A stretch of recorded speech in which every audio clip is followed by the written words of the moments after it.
And the Oscar goes to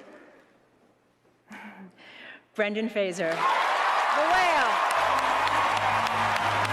Charlie is a lonely English professor who teaches online classes with his webcam turned down because he is ashamed of his weight. Charlie claims he cannot afford medical care, despite Liz, his nurse and lone friend, urging him to go to the hospital because of the serious risk of congestive heart failure. Thomas, a missionary for the New Life Church, comes to visit him as well, hoping that Charlie may accept Jesus as his savior. Charlie routinely orders pizza, and the delivery man, Dan, has a set routine.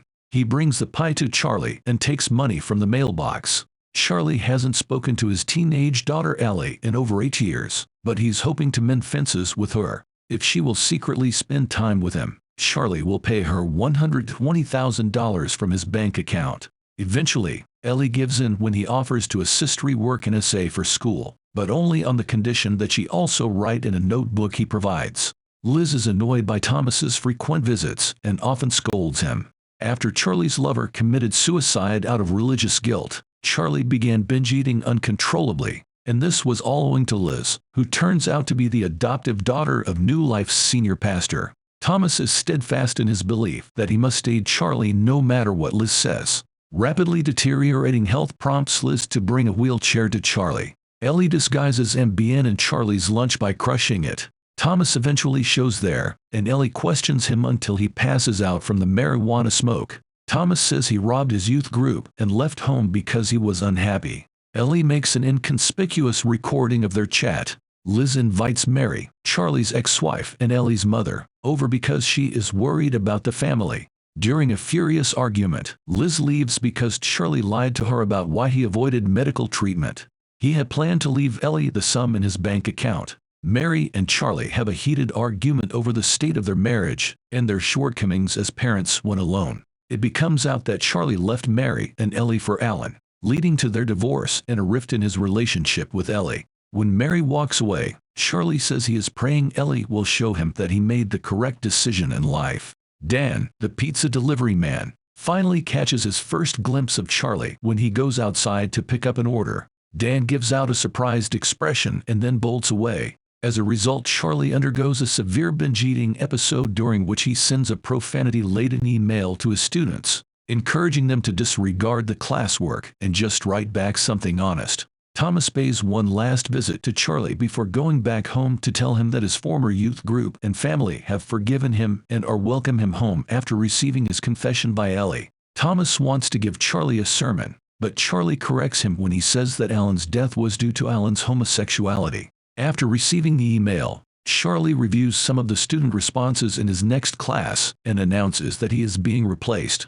Students are shocked as he turns on his webcam for the first time in class, but he remains cool, proclaiming that the only thing that matters is what his students wrote honestly, and then he closes class by destroying his computer. As Charlie's health declines, Liz comes back to reassure him. Ellie shows up to angrily confront Charlie about an essay he changed for her.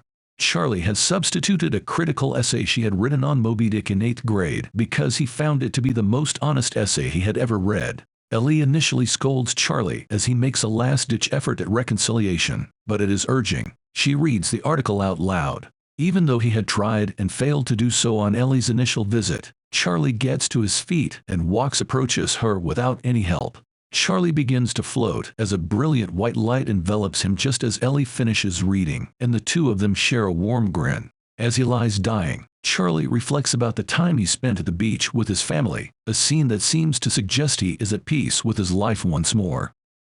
Ugliness is a universal human trait, and we are helpless in the face of its myriad manifestations.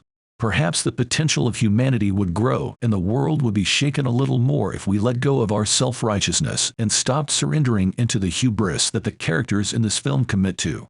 Undoubtedly, my favorite film is The Whale. The Whale features a visually engaging cinematography, superb set direction, and a deeply moving performance by Brendan Fraser.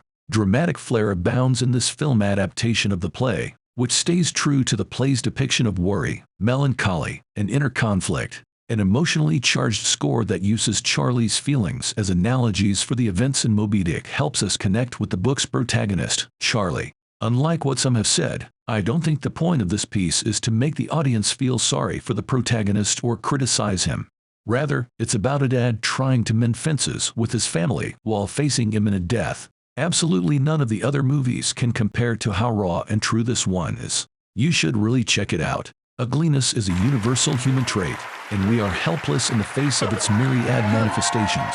Perhaps the potential of humanity would grow and the world would be shaken a little more if we let go of our self-righteousness and stop surrendering into the hubris that the characters in this film commit to. I thank the Academy for this honor and for our studio A24 for making such a bold film.